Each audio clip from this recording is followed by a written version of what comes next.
Buenos días. Estamos a día viernes, cerrando ya esta semana de devocionales y no voy a leer hoy ningún párrafo de lo asombroso del libro de Job, libro escrito por mi padre que ya está con el Señor, del que hemos venido entresacando algunas partes a lo largo de estas semanas y ya nos estamos despidiendo de él porque entraremos en semanas diferentes con los temas ya diríamos más navideños, más de época de esta celebración cristiana. Hoy quiero compartir con vosotros un resumen de lo que cada uno de los amigos de Job dijo e hizo. Abrumado por el sufrimiento, Job es consolado por sus amigos. Bueno, en realidad no recibió consuelo, sino que recibió condena de parte de sus amigos. Cada uno de sus puntos de vista representan una forma bien conocida de responder ante el sufrimiento cuando intentamos explicar especialmente el sufrimiento de otros. Dios prueba que cada una de las explicaciones dadas por los amigos de Job fueron menos que una respuesta completa. Es decir, ninguna de las respuestas de ellos satisfizo realmente el corazón de Dios. En primer lugar, ¿quiénes eran? Bueno, Elifaz el temanita, Bildad el suita, Sofar el naamatita, Eliú el buzita y finalmente el propio Dios, quien da respuesta, diríamos así, en los últimos capítulos. ¿Dónde hablaron? Bueno, Elifaz temanita habla en el capítulo 4, en el capítulo 5, en el capítulo 15 y en el capítulo 22. ¿Cómo ayudaron o cómo ayudó Elifaz? Bueno, junto con Bildad y Sofar, la única ayuda que dieron a Job fue sentarse en silencio durante 7 días. Compartir así su angustia y su dolor. Y mientras se mantuvieron con la boca cerrada, fue la mejor manera que pudieron ayudar a Job.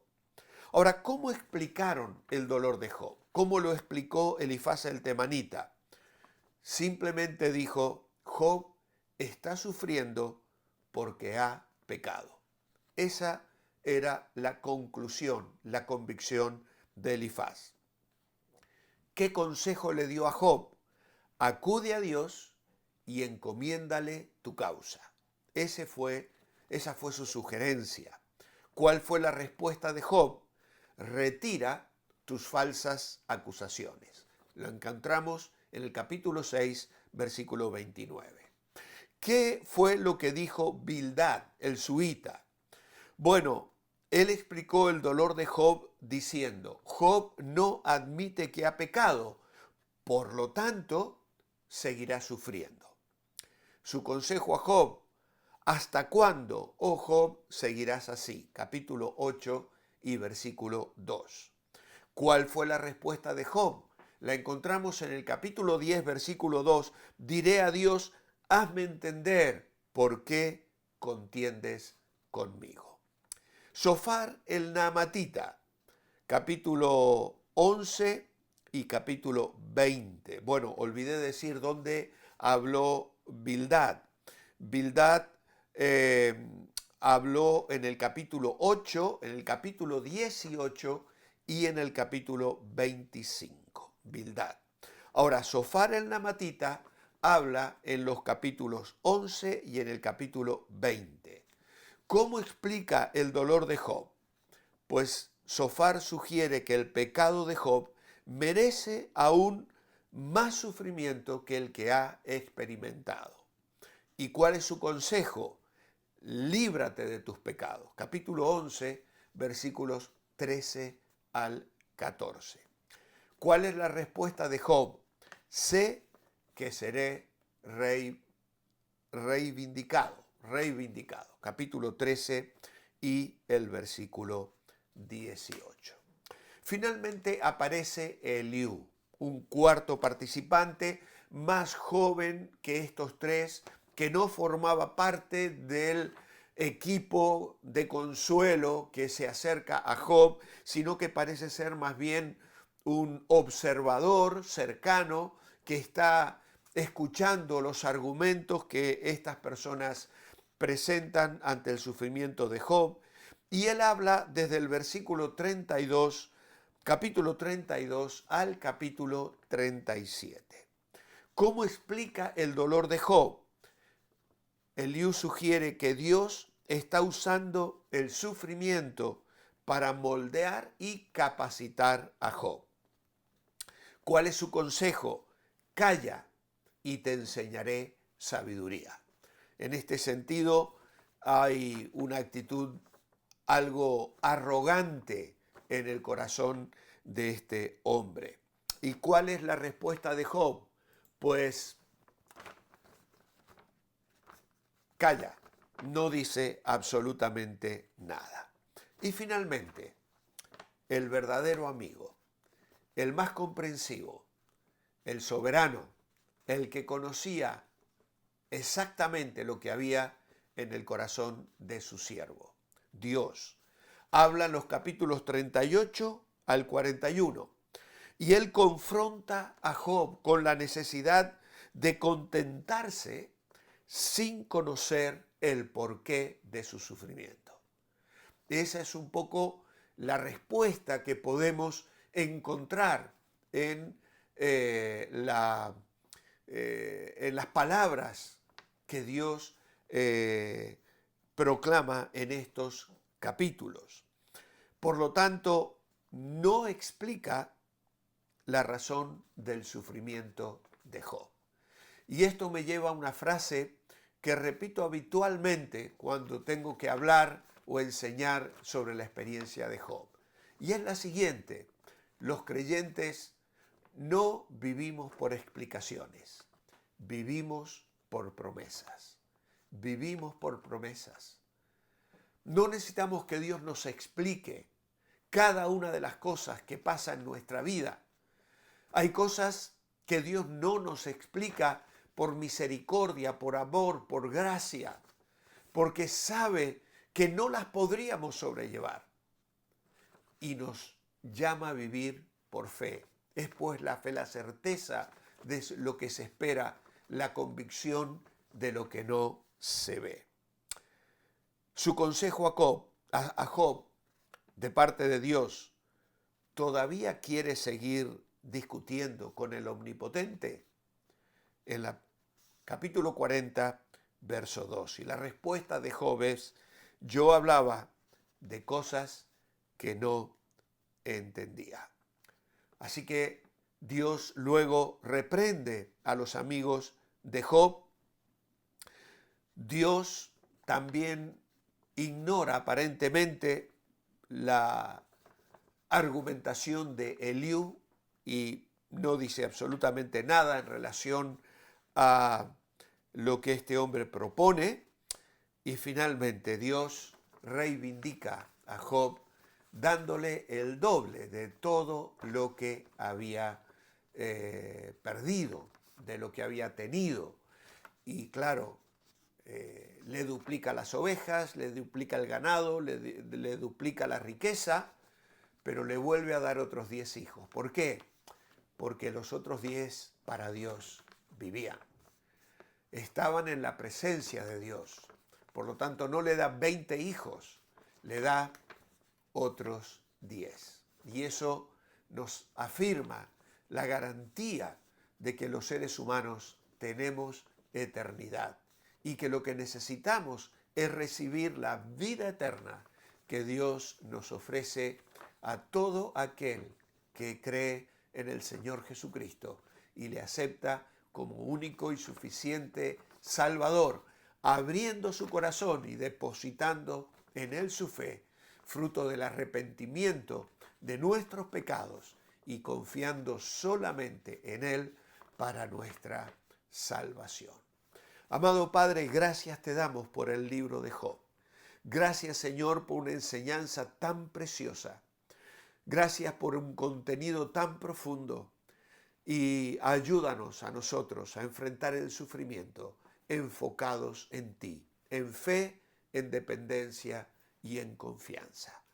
Que el sufrimiento, Señor, nos aplaste contra tu corazón y nos haga aferrarnos a tu misericordia y a tu gracia inagotable. Lo pedimos en el nombre de Jesús. Amén.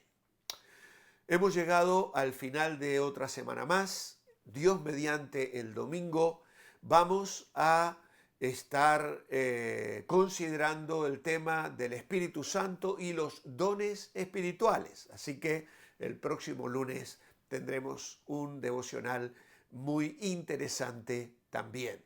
¿Qué más deciros? Que para terminar con mi devocional de hoy, voy a dejaros un poquito del coro gospel, la presentación que se hizo la semana pasada en Vigo. El coro gospel es un coro solidario y en este caso hay un cantante, uno de los considerado el mejor cantante en España de gospel, Amós, que nos comparte una canción en su dialecto. Él nos dijo que era una canción compuesta por él y que es un clamor desde una profunda necesidad. Eleva su corazón a Dios, clamando a ese Dios misericordioso. No vas a entender absolutamente nada de la canción, pero estoy seguro que como nos ministró a nosotros, ministrará a vuestras vidas en este clamor a Dios. Muy buen fin de semana. Manteneos bendecibles y recordad, lo que os deleita os dirige.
Dios.